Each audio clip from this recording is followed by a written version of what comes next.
Unsure of your dream? Study abroad destination? Clear your doubts. Videsh Consult. Call 9676502888.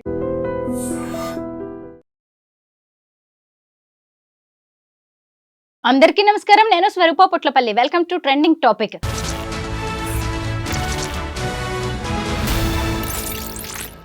Betting భూతానికి మరో ప్రాణం బలైపోయింది. 22 ఏళ్ల ఆకాష్ ఏకంగా బెట్టింగుల్లో 5 లక్షలు పోగొట్టుకుని ఎవరికి ఏం చెప్పుకోలేక అప్పుల పాలై ఆత్మహత్య చేసుకున్నాడు. ప్రస్తుతం నాతో పాటు మోటివేషనల్ స్పీకర్ రామ్ మెట్టు గారు ఉన్నారు. ఆయనతో మాట్లాడదాం. నమస్తే రామ్ గారు. నమస్తే అండి. ఈ 22 ఏళ్ల ఆకాష్ అనే అబ్బాయికి 6 నెలల బాబు కూడా ఉన్నాడు. ఎంత చిన్న వయసో చూడండి. అలాంటి అబ్బాయి బెట్టింగ్లకు అలవాటు పడి ఏకంగా ప్రాణాలే తీసుకున్నాడు. అతనేమో పెట్రోల్ బంక్లో పనిచేస్తాడు. అతనికి వచ్చే ఇన్కమ్ ఎంత ఉంటుంది? అలాంటిది 5 లక్షలు అప్పులు చేశాడంటే ఏ రేంజ్లో అతను బెట్టింగ్లోకి కూరుకుపోయాడో మనం చూడొచ్చు. ఇలా ఎంతో మంది బలైపోతున్నారు. మీరేం చెప్తారు ఈ బెట్టింగ్ గురించి? సో ఈ కేసు తీసుకోండి, ఒకసారి ఆకాష్ కేసు తీసుకుంటే కనుక ఈ అబ్బాయి పెట్రోల్ బంక్లో పనిచేస్తున్నారంటే యావరేజ్గా 12,000 to 15,000 శాలరీ ఉంటుందండి. 12,000 to 15,000 శాలరీ వచ్చే ఒక పర్సన్ 5 lakhs బెట్టింగ్లో పెట్టాడు అంటే డబ్బులు ఎక్కడి నుంచి వచ్చినాయి అనేది మనం ఫస్ట్ ఆలోచించాల్సిన విషయం ఇది. దీనికి ఏంటంటే ఈ బెట్టింగ్ యాప్స్కి సంబంధించి చాలామంది ఏం చేస్తారంటే ఫస్ట్ ఈ బెట్టింగ్ని కొంచెం ఇంట్రడ్యూస్ చేసిన తర్వాత ఆ బెట్టింగ్ యాప్స్లోనే లోన్ యాప్స్ వాళ్ళు అడ్వర్టైజ్ చేస్తూ ఉంటారు.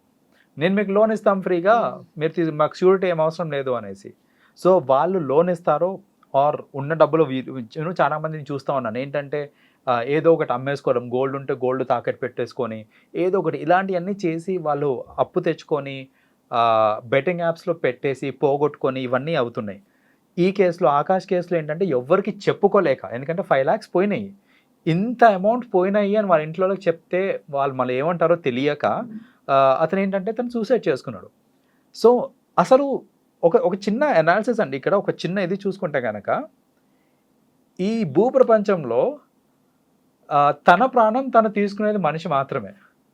మీరు చూడండి, ఏ జంతువు అన్నా సరే, ఏ జంతువు అన్నా కానివ్వండి, ఏదన్నా సరేండి, చంపడం చూసాము, నార్మల్గా చనిపోవడం చూసాము, కానీ సూసైడ్ చేసుకోవడం మాత్రం ఒట్టి మనిషికి మాత్రమే ఉంది. చూసారా? అసలు ఇదేంటంటే అసలు ప్రాణం విలువ ఏంటో ఈవెన్ జంతువులకి కూడా తెలుసు. ఎప్పుడు ఎంతసేపు నా ప్రాణం కాపాడుకోవాలని చూసుకుంటాయి అవి. అది ఎంతవరకు అన్నా సరే, ఆఖరికి హంటింగ్ అవుతున్న టైంలో కూడా మీరు చూస్తే కనుక ఎంత ప్రయత్నించి వాళ్ళు ప్రాణాలని కాపాడుకుంటారు. అంత విలువైన ప్రాణాలని ఈ చిన్న చిన్న వాటి గురించి, ఏది 5 లక్షలు పోయినాయి అనేసి, 2 లక్షలు పోయినాయి అనేసి, 1,00,000 రూపాయలు పోయినాయి అనేసి చనిపోవడం అనేది అసలు ఇక్కడే తెలుస్తుంది మనకి ఏంటంటే మనిషికి అసలు ప్రాణం విలువ తెలియట్లేదండి.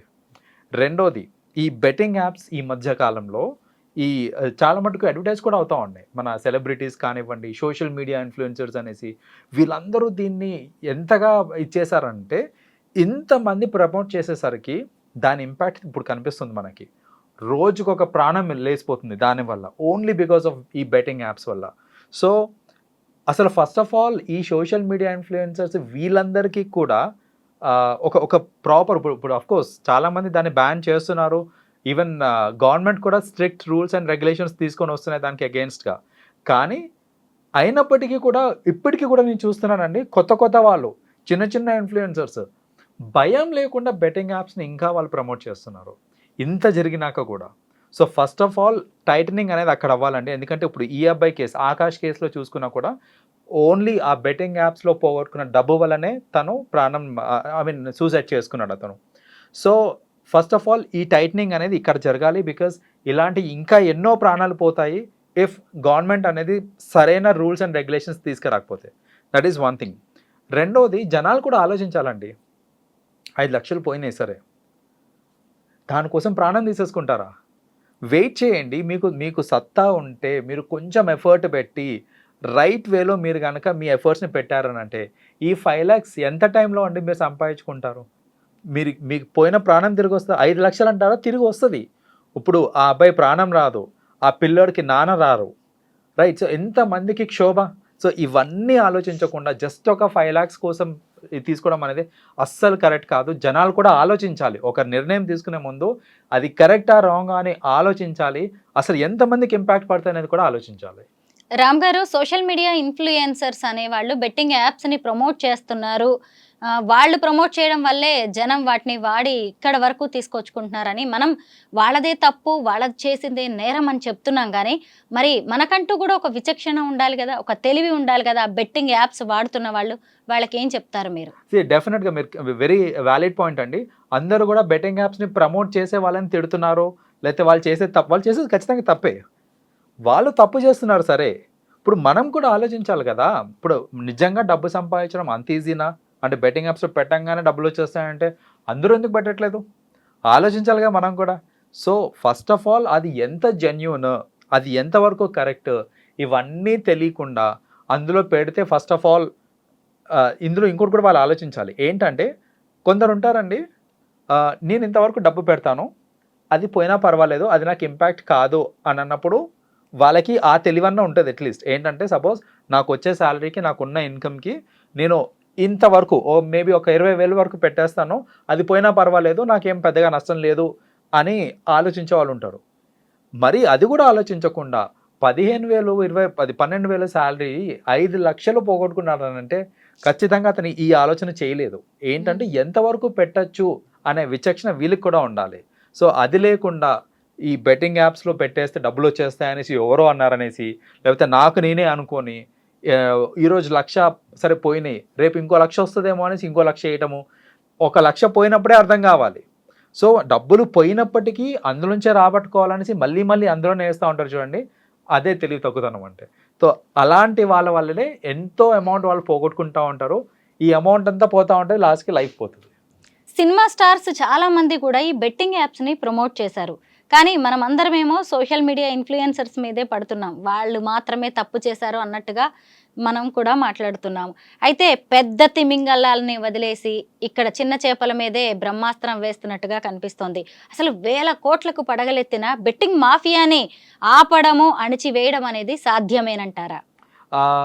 టైం కన్జ్యూమింగ్ ప్రాసెస్ అండి. సాధ్యమేనంటే సాధ్యమే, కాకపోతే at the end of the day మన సిస్టమ్ కరెక్ట్గా పనిచేయాలి. ఇక్కడ సిస్టమ్ స్ట్రాంగ్గా ఉండి చిన్న పెద్ద లేకుండా, ఇప్పుడు మీరు అన్నట్టు ఏంటంటే చిన్న చిన్న సోషల్ మీడియా ఇన్ఫ్లుయెన్సర్స్ని పట్టుకొని వాళ్ళని తిట్టి లేకపోతే వాళ్ళని అరెస్ట్ చేసి ఇవన్నీ చేస్తున్నారు.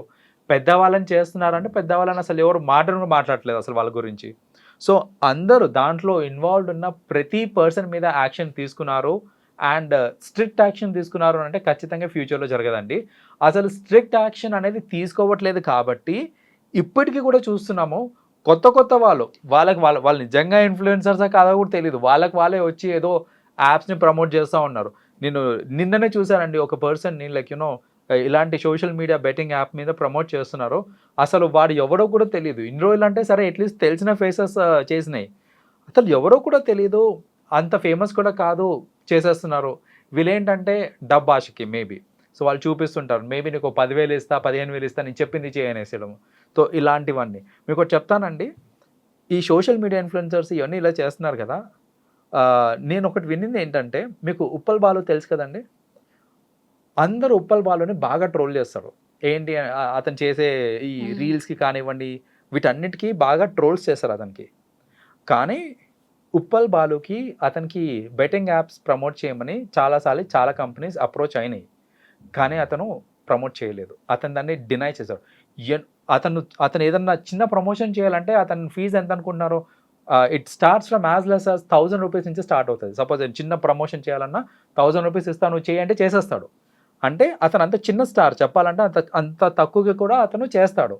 కానీ ఈ బెట్టింగ్ యాప్స్కి అతను ఎప్పుడు కూడా ఎస్ చెప్పలేదు. ఎందుకు ఎస్ చెప్పలేదు అని ఆరా తీస్తే అతను చెప్పాడు ఏంటంటే, అలాంటి సొమ్ము నాకు వద్దండి, అది అలాంటి అమౌంట్ నాకు ఇచ్చినా నేను బెట్టింగ్ యాప్స్ని ప్రమోట్ చేయడం వల్ల ఎంతోమంది నష్టపోతారు. సో ఎంతోమంది నష్టపోయే పని నేను చేయటము, దానివల్ల నాకు వచ్చే అమౌంట్ నాకు వద్దు అనేసి వెరీ క్లీన్ అండ్ క్లియర్గా చెప్పాడండి. నాకు చెప్పాలంటే అది విన్న తర్వాత ఉప్పల్ బాలు మీద చాలా రెస్పెక్ట్ పెరిగింది నాకు. సో ఇలాంటి థాట్ ప్రాసెసే ఉండాలి. ఈవెన్ సెలబ్రిటీస్కి కానివ్వండి, వేరే వాళ్ళకి కానివ్వండి, డబ్బు వస్తుంది కదా అని దాన్ని ఏదో మనం ప్రమోట్ చేసేద్దాం, నలుగురు ఏమైపోతే నాకెందుకు, నేను ప్రమోట్ చేస్తే నాకు డబ్బులు వస్తాయి కదా అని అనుకునే ఈ రోజుల్లో ఉప్పల్ బాలు లాంటి వాళ్ళు ఇంకా ఉన్నారు అని అంటే ఐ రియలీ రెస్పెక్ట్ హిమ్ అండి ఫర్ ది సేమ్. నిజంగా డబ్బులు వస్తాయని ఈ బెట్టింగ్ యాప్స్ వాడుతున్న వాళ్ళకి, డబ్బులు వస్తాయని వాటిని ప్రమోట్ చేస్తున్న వాళ్ళకి పెద్ద తేడా అయితే కనిపించట్లే. ప్రమోట్ చేస్తున్న వాళ్ళేమో 4 డబ్బులు వెనకేసుకున్నారు, వీళ్ళేమో ప్రాణాలు పోగొట్టుకుంటున్నారు. మీరు ఒక లైఫ్ కోచ్, బిజినెస్ కోచ్, మీరు చాలా మంది యూత్కి గైడెన్స్ ఇస్తూ ఉంటారు కదా. ఎవరినైనా ఇలాంటి సైడ్ ట్రాక్లో, రాంగ్ ట్రాక్లో వెళ్తున్న వారిని మీరు చూసారా? అసలు యువతకి మీరేం చెప్తారు వీటికి గురించి? సో ఇక్కడ మోర్ దెన్ సోషల్ మీడియా నేను చూస్తూ ఉంటాను కదండి, అంటే జనరల్లీ మన దగ్గరికి స్టూడెంట్స్ వాళ్ళు వస్తూ ఉంటారు కదా. సోషల్ మీడియా ఇన్ఫ్లుయెన్సర్స్ ఈ బెట్టింగ్ యాప్స్ వీళ్ళందరికీ చేసే దీనికంటే కూడా, ప్రమోషన్ చేసేదానికంటే కూడా ఈ యంగ్స్టర్స్ మధ్యలో వర్డ్ ఆఫ్ మౌత్ అనేది చాలా ఎక్కువగా నడుస్తూ ఉంటుంది. సపోజ్ నేను నా కాలేజ్లో నేను యూస్ చేసిన తర్వాత, అరే ఏం చేస్తున్నారో నువ్వు అంటే, నేను ఇగో ఈ వెబ్సైట్లో బెట్టింగ్ వేస్తున్నాను రా అని నేను చెప్పి, వాడు ఇంకోటికి చెప్పి, అలా కాలేజ్ సర్కిల్స్లో ఈ యంగ్స్టర్స్ ఈ వర్డ్ ఆఫ్ మౌత్ పబ్లిసిటీ కూడా చాలా జరుగుతుందన్నమాట. సో నేను అది చూసాను, ఈ యంగ్స్టర్స్ స్పెసిఫికలీ చూసాను నేను. ఏంటంటే ఏంటంటో యాప్స్ యూజ్ చేస్తూ ఉన్నారు. అసలు ఈ యాప్స్ ఏంట్రా, ఎక్కడి నుంచి వచ్చినాయి, ఎవరు చెప్పారు మీకు దీని గురించి అని అంటే, వాళ్ళు మా ఫ్రెండ్స్ చెప్పారు, మా ఫ్రెండ్స్లో ఇది నడుస్తూ ఉంటుంది, మా కాలేజ్లో ఇది చాలా ఫేమస్, ఇవే నడుస్తూ ఉంటాయి. సో బేసిక్గా ఇవి కూడా చూసుకోవాలి. ఏంటంటే అది బ్యాన్ చేస్తున్నారు సరే, ఈ వర్డ్ పబ్లిసిటీ, ఇది వర్డ్ ఆఫ్ మౌత్ ఏదైతే ఉందో దాన్ని కూడా ఇన్ఫ్యాక్ట్ చెప్పాలంటే అరికట్టడం అనేది ఇంపార్టెంట్. సో దీన్ని కూడా దృష్టిలో పెట్టుకొని యాక్షన్స్ తీసుకోవాలి మనం. థ్యాంక్ యూ రామ్ గారు, చాలా మంచి విషయాలు చెప్పారు బెట్టింగ్ గురించి. Thank you so much. Thank you.